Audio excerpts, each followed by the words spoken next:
Hi friends, welcome to classroom. বন্ধুরা, এই ভিডিওতে এই প্রশ্নটি সমাধান করব। এটা ক্লাস 10 ম্যাথ পেজ নাম্বার 28 এবং প্রয়োগ নাম্বার 42।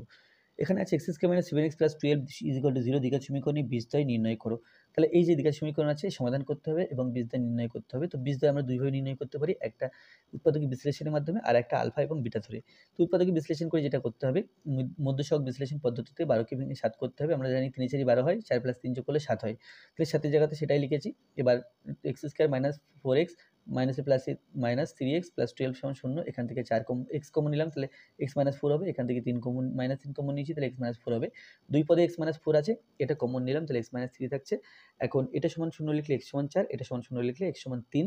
তাহলে বীজদ্বয় 4 ও 3 বেরোলো। আর যদি আলফা বিটা ধরি, 1 নম্বর সমীকরণে বীজদ্বয় আলফা বিটা ধরলাম। আলফা প্লাস বিটা সমান মাইনাস বি বাই এ, অর্থাৎ 7/1।